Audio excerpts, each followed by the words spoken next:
Close your eyes for a second and imagine this. It's the end of 2026 and you're standing alone with your thoughts. No noise, no distractions, just the truth. You look back at the year and ask yourself one brutal question: did I change or did I just survive? Most people will lie to themselves in that moment. They'll blame time, circumstances, bad luck. But deep down they'll know the real reason nothing changed. They lived on autopilot, same habits, same comfort, same excuses, just wrapped in a new year. Now here's the part that should shake you. The life you're living right now isn't random. It's not bad luck. It's not fate. It's the exact result of what you do every single day when no one is watching.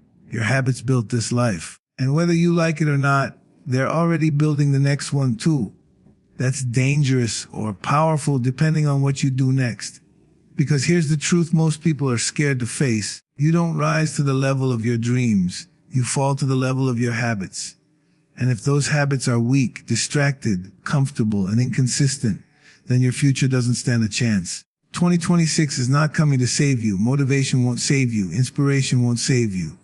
Only unstoppable habits will. Habits that don't care how you feel. Habits that show up when you're tired, bored, hurt, or doubting yourself. Habits that turn average people into forces that can't be ignored. This is the year where you either become disciplined enough to change your life or comfortable enough to watch someone else live the life you wanted. And once you understand this, once it really hits you, there's no going back. Because from this moment on, every excuse you make will feel heavier, every lazy choice will feel louder, and every disciplined action will feel like a step toward becoming someone you can finally respect. This isn't about hype. This isn't about motivation. This is about becoming unstoppable, one habit at a time. Discipline is no longer something you try to practice when it's convenient. It's not a tool you pull out when motivation shows up. Discipline is who you are now. It becomes your identity, the foundation of how you live, move, and decide. When discipline becomes identity, there is no debate in your mind. There is no internal argument about whether you should show up or not. You don't ask yourself if you feel like doing the work. You do the work because that's what you do. That's who you are. Most people fail because they treat discipline like a mood. Some days they have it, some days they don't. But identity doesn't work like that. You don't wake up and decide whether you're going to be yourself today. You simply are. And when discipline becomes your identity, skipping the work feels unnatural. Quitting feels wrong. Making excuses feels embarrassing. You begin to move with a different standard, not because someone is watching, but because you are. This shift is uncomfortable at first. Your old self will fight back. Your body will crave rest when it doesn't need it. Your mind will search for reasons to delay, to soften the edge, to make things easier. That resistance is not a sign that something is wrong. It's proof that the transformation has started. Discipline always feels heavy in the beginning because it's crushing the habits of the person you used to be. Every time you act with discipline, you are breaking a piece of your old identity and replacing it with something stronger. When discipline becomes your identity, you stop negotiating with weakness. You don't say, just today I'll skip it. You don't say, I'll start again tomorrow. Tomorrow is a lie comfort tells you to keep you small. Disciplined people don't rely on tomorrow. They dominate today. They understand that every small decision is a vote for the person they are becoming. Miss enough votes and you lose the future you wanted. This identity doesn't make life easier. It makes you stronger. You still feel tired. You still feel fear. You still feel doubt. The difference is that those feelings no longer control your actions. Discipline teaches you that feelings are temporary, but the consequences of your actions are permanent. So you act despite how you feel. You train when you're tired. You work when you're uninspired. You stay focused when distractions are screaming for your attention. And every time you do, your confidence grows. Not because you told yourself you're confident, but because you proved it. People misunderstand discipline. They think it's punishment. It's not. Discipline is self-respect in action. It's you telling yourself, I matter enough to do what needs to be done. It's choosing long-term pride over short-term pleasure. It's understanding that comfort is seductive but expensive, and discipline is painful but profitable. When you live disciplined, you stop betraying yourself. And that alone changes how you walk, how you speak, how you carry yourself in the world. As discipline becomes your identity, others will notice. Not because you talk about it, but because your behavior changes. You become reliable, consistent, calm under pressure. You stop panicking when things get hard because hard is familiar territory. You've trained there. While others look for shortcuts, you look for work. While others complain, you execute. And slowly, without realizing it, you separate yourself from the crowd. This identity also protects you. When chaos hits, when motivation disappears, when life punches you in the mouth, discipline keeps you standing. It becomes your anchor. You don't fall apart because your routines hold you together. You don't drift because your standards keep you aligned. Discipline doesn't make you emotionless, it makes you unshakable. Over time, discipline rewires how you see yourself. You no longer say, I'm trying to change. You say, this is who I am now. And that belief is powerful, because when you believe you are disciplined, you naturally act in disciplined ways. The habits reinforce the identity, and the identity reinforces the habits. It becomes a loop that pushes you forward even on the hardest days. This is how lives change. Not through sudden breakthroughs or dramatic moments, but through the quiet decision to live disciplined every day. When discipline becomes your identity, success is no longer a mystery. It becomes inevitable. Pain is not an obstacle on the path to power. It is the path. Every version of strength, confidence, and dominance you admire in others was paid for in discomfort, sacrifice, and suffering. There is no way around it. Anyone promising power without pain is selling a lie. The truth is harsher, but it's also freeing. If you are willing to suffer in the right direction, you gain access to a level of power most people never touch. Most people run from pain. They avoid it, numb it, distract themselves from it. And in doing so, they also run from growth. Pain is the body and mind signaling that something is being stretched beyond its current limits. That stretch is what creates expansion. Muscles grow by tearing. Confidence grows by surviving fear. Discipline grows by choosing discomfort over ease. If there is no pain, there is no transformation, only maintenance of the same weak patterns. The moment you accept pain as the price, everything changes. You stop asking, why is this so hard? And start asking, what is this making me? That shift alone separates those who rise from those who remain stuck. Pain stops feeling like punishment and starts feeling like proof. Proof that you are doing something most people are unwilling to do. Proof that you are stepping into territory where growth lives. Pain is honest. It doesn't flatter you. It doesn't care about your ego or your excuses. It exposes your limits and dares you to push past them. When you're exhausted and still show up, you learn something about yourself that comfort could never teach you. You learn that you are capable of more than you thought. That knowledge is power. Real power, quiet, grounded, unshakable. The pain of discipline is temporary, but the pain of regret is permanent. That's the choice most people fail to see clearly. They avoid the burn of effort today, only to live with the slow, heavy ache of wasted potential tomorrow. That regret doesn't scream, it whispers. It shows up late at night in moments of silence, reminding you of what you didn't do when you had the chance. Compared to that, the pain of hard work is light. Pain also builds resilience. When you suffer on purpose, you become dangerous to adversity. You stop breaking under pressure because pressure is familiar. You've trained there. You've lived there. Life's unexpected hardships don't destroy you, they activate you. While others panic, you move. While others complain, you endure. Pain has already hardened you. There is a reason powerful people don't fear struggle. They've learned that pain is a teacher. Every setback, every failure, every moment of humiliation carries a lesson if you're strong enough to listen. Pain shows you where you're weak, where you're undisciplined, where you still lie to yourself. Instead of resenting it, you use it, you let it sharpen your habits, refine your habits, and eliminate what no longer serves you. The problem isn't pain. The problem is meaningless pain. Suffering without direction leads to bitterness, but suffering with purpose creates strength. When you choose pain in service of a goal, it becomes fuel. Early mornings hurt, but they build discipline. Training hurts, but it builds endurance. Saying no to comfort hurts, but it builds self-respect. Every deliberate discomfort is an investment in power. As you grow, your relationship with pain changes. You stop seeing it as something to avoid and start seeing it as a signal that you're on the right path. The absence of pain becomes suspicious. If everything feels easy, you know you're not pushing hard enough. You're not growing. You're not evolving. Power demands a price, and pain is the currency. Eventually, pain becomes part of your identity, not because you enjoy suffering, but because you understand its value. You don't seek comfort as your highest goal. You seek capability, you seek strength, you seek mastery.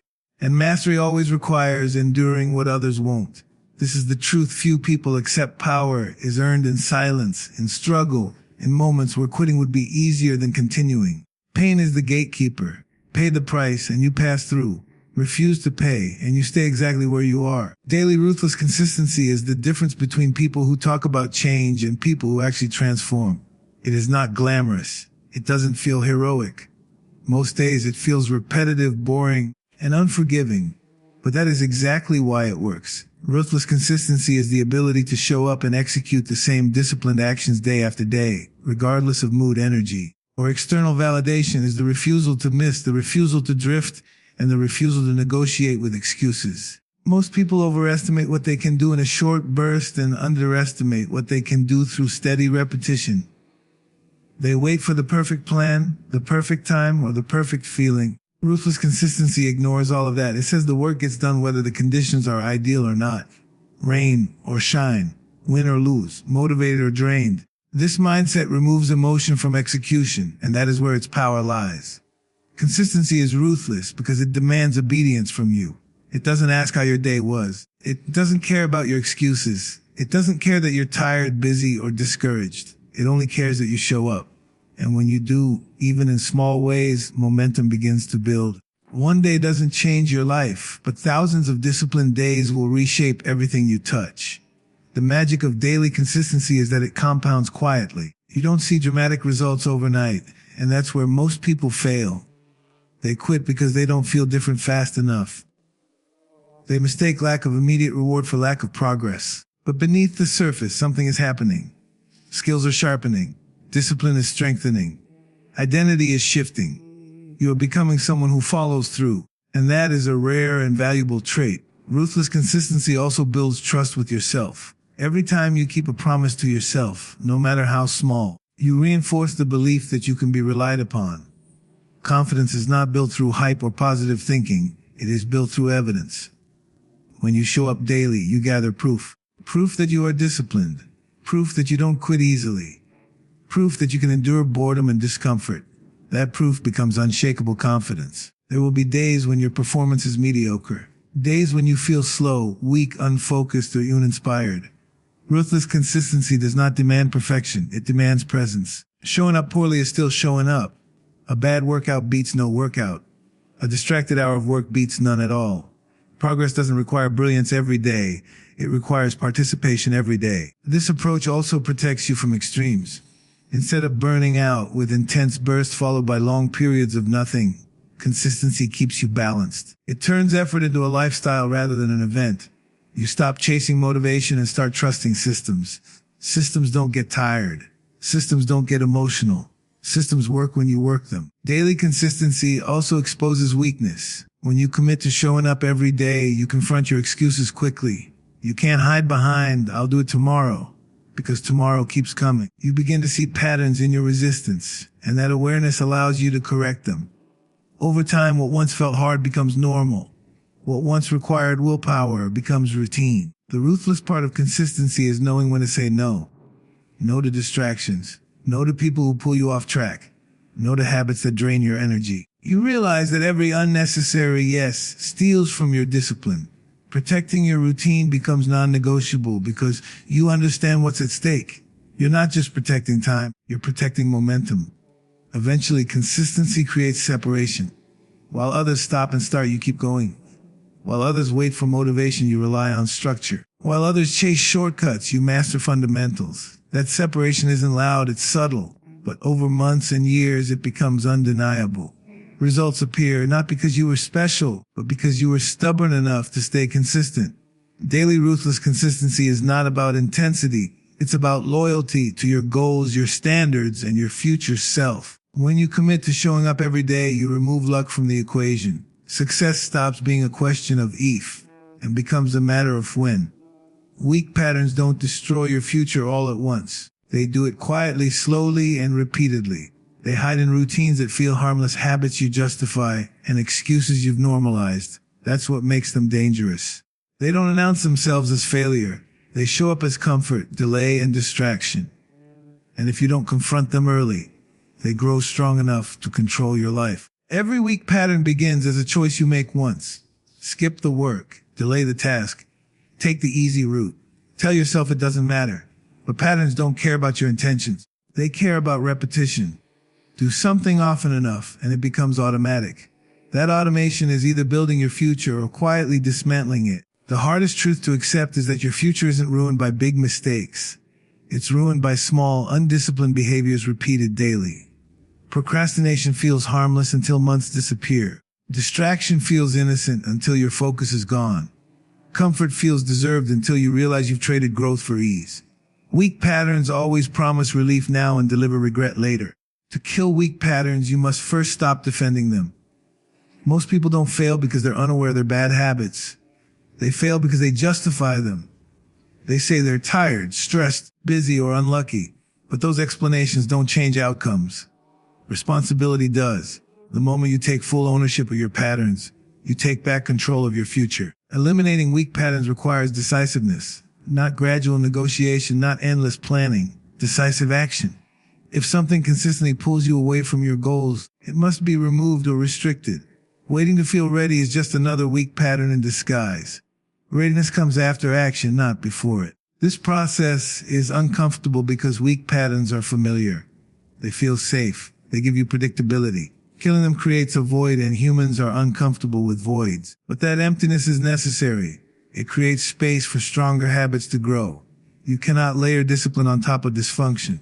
You must clear the ground first. Weak patterns also thrive in isolation and secrecy. When no one is watching, they become bolder. That's why self-awareness is a weapon. Pay attention to what you do when no one is holding you accountable. Those moments reveal your true patterns. And those patterns reveal your true direction. Replacing weak patterns requires structure. You can't simply remove a habit and leave nothing in its place. The mind will return to what's familiar. You must consciously install stronger routines that make weak behaviors harder to access. Change your environment. Change your schedule. Change your triggers.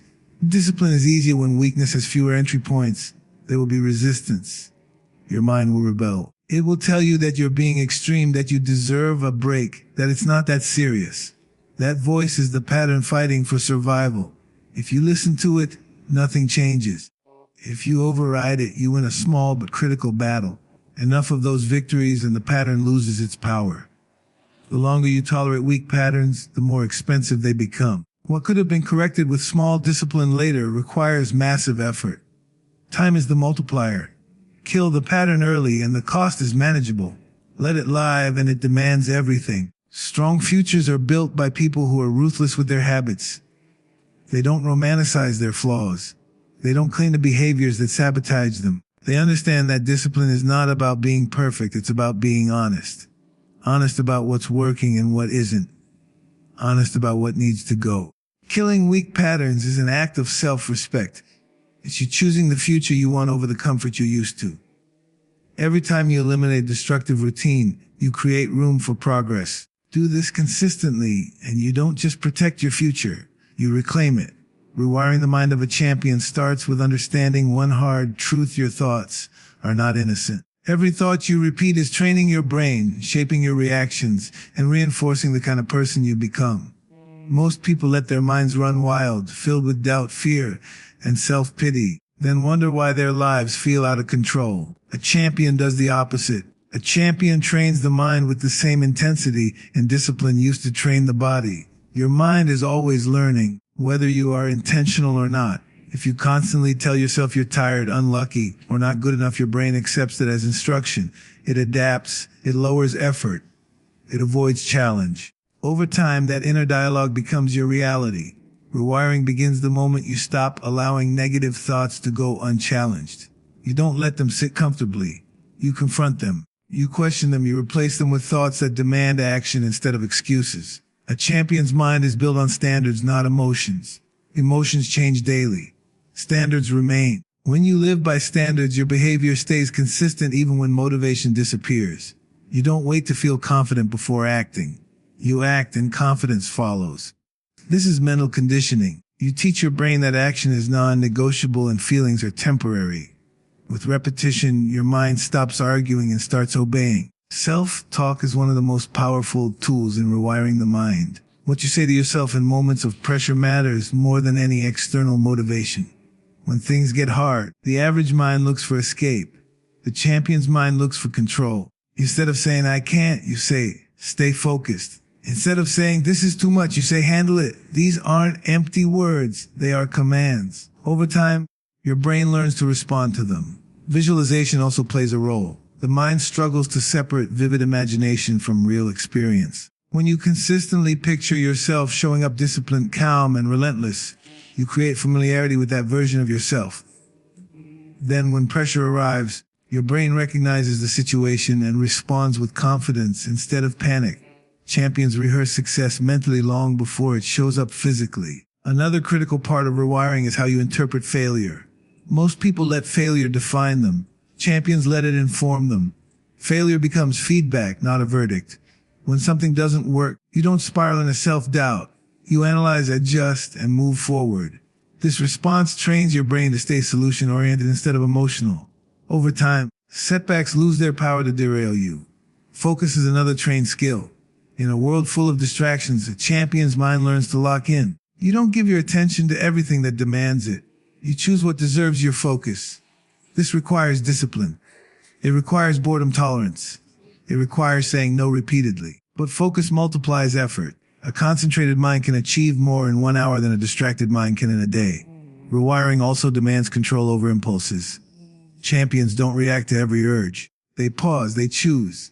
They understand that giving in to every impulse weakens the mind. Each time you delay gratification, you strengthen mental control. Each time you resist distraction, you sharpen discipline. These small moments add up. They turn willpower into habit. Your environment matters as well. The mind is influenced by what it consumes. The content you watch, the people you listen to, and the conversations you engage in all leave an imprint. Champions are selective.